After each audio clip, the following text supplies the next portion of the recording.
स्वागत। आज हम डॉक्टर रमेश कुशवाहा की किताब फिजिकल यूनिवर्स वर्चुअल गॉड के एक अध्याय पर बात कर रहे हैं। हाँ, एक बहुत ही दिलचस्प विषय है ये। बिल्कुल।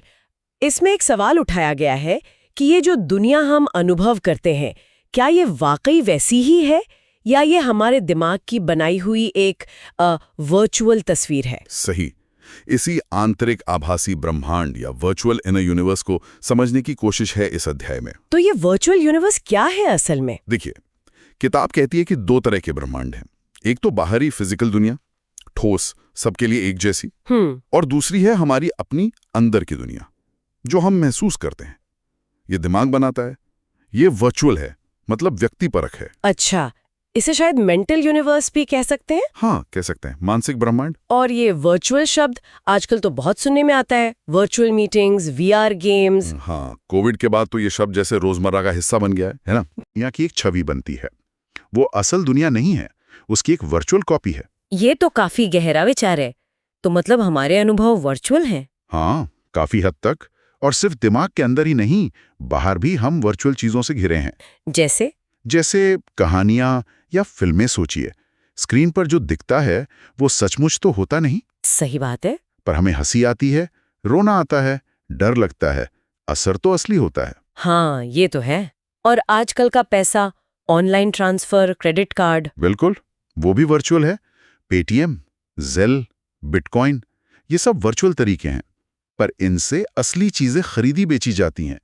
असली आर्थिक मूल्य है इनका। और तकनीकी उदाहरण भी हैं, फ्लाइट सिम्युलेटर। हाँ, या वीआर गेम्स। आपको लगता है आप कहीं और हैं। पर सबसे बड़ा उदाहरण तो शायद हमारे अपने अंदरूनी अनुभव ही हैं, जैसे रंग देखना, स्वाद चखना। एग्जैक्टली। ये जो व्यक्तिगत अनुभव हैं, जिन्हें क्वालिया कहते हैं दार्शनिक, लाल रंग का लालपन या दर्द का वो तीखापन, ये दिमाग की रचना है। ये न्यूरॉन्स द्वारा बनाई गई वर्चुअल प्रस्तुतियां हैं। तो मतलब जब मुझे चोट लगती है तो दर्द असल में उस जगह पर नहीं, दर्द का अनुभव दिमाग में होता है। दिमाग में उस जगह का जो वर्चुअल नक्शा है वहां। अच्छा, जैसे वो फैंटम लिम्ब वाली बात होती है। हाँ, बिल्कुल वही। हाथ या पैर कटने के बाद भी उसमें दर्द महसूस होना, क्योंकि दिमाग में उसका प्रतिनिधित्व अभी भी है। कमाल है। तो हमारा समय और स्थान का अनुभव भी ऐसा ही है, कभी धीरे बीतता है, कभी तेज। हाँ, वो भी व्यक्तिपरक है, वर्चुअल है।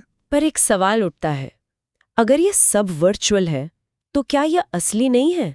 इनका असर तो असली होता है। बहुत जरूरी सवाल ये। और किताब इसी पर जोर देती है। राइट। वर्चुअली रियल चीजों का असर फिजिकली रियल होता है। अच्छा, उदाहरण दे सकते हैं? जैसे कंप्यूटर में आग का सिमुलेशन।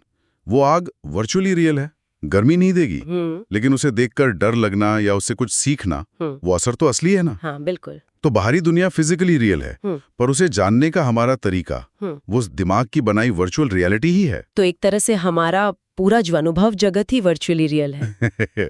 तो इन वर्चुअल चीजों की कुछ खासियतें भी होंगी फिर। हाँ, कुछ बताई गई हैं। जैसे ये फिजिक्स के नियमों से बंधी नहीं होती। मतलब कहानी में कोई उड़ सकता है, कार्टून कैरेक्टर कुछ भी कर सकते हैं। ऊर्जा संरक्षण या लाइट की स्पीड जैसे नियम इन पर लागू नहीं होते। ठीक है। और ये खुद नष्ट नहीं होती। हाँ। बस उनका माध्यम नष्ट हो सकता है। जैसे किताब जल जाए पर कहानी तो रह सकती है। हाँ, इनका मूल्य कुछ भी हो सकता है। सोचिए स्टॉक मार्केट, और इनकी व्याख्या व्यक्तिपरक होती है। व्यक्तिपरक जैसे सुंदरता या खाने का स्वाद या दर्द का एहसास, हर किसी के लिए हर स्थिति में अलग हो सकता है ना? सही बात है।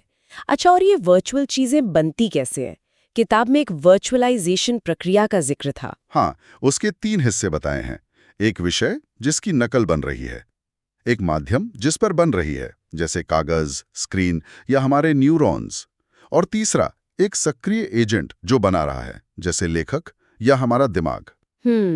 किताब या फिल्म जैसी बाहरी चीजों को तो कोई भी देख सकता है, पर दिमाग के अंदर जो सिमुलेशन है, हमारा अनुभव, वो निजी है। तो फिर आखिरी और सबसे बड़ा सवाल, ये सारे वर्चुअल अनुभव, गर्मी, सर्दी, स्वाद, रंग, खुशी, दुख, इन्हें महसूस कौन कर रहा है? ये मैं कौन हूँ? हाँ, ये सबसे गहरा सवाल है। किताब के अनुसार ये जो अनुभव करने वाला स्व है, हमारा अहम मैं या ईगो आई, वो भी कोई अलग चीज नहीं है।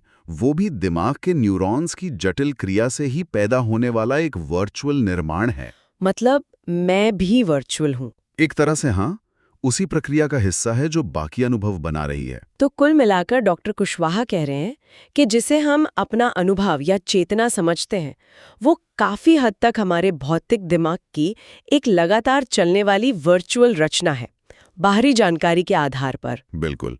और ये वर्चुअल दुनिया हमें बाहरी दुनिया समझने में मदद तो करती ही है, पर इसका हमारे जीवन पर असर बहुत वास्तविक और गहरा होता है। तो ये हमें सोचने पर मजबूर करता है कि अगर वास्तविकता का हमारा अनुभव ही दिमाग की एक रचना है, हाँ, तो क्या हम कभी असली भौतिक दुनिया को सीधे तौर पर जान भी सकते हैं? और ये स्व जो सब महसूस कर रहा है, कहीं वो खुद ही एक जटिल वर्चुअल भ्रम तो नहीं?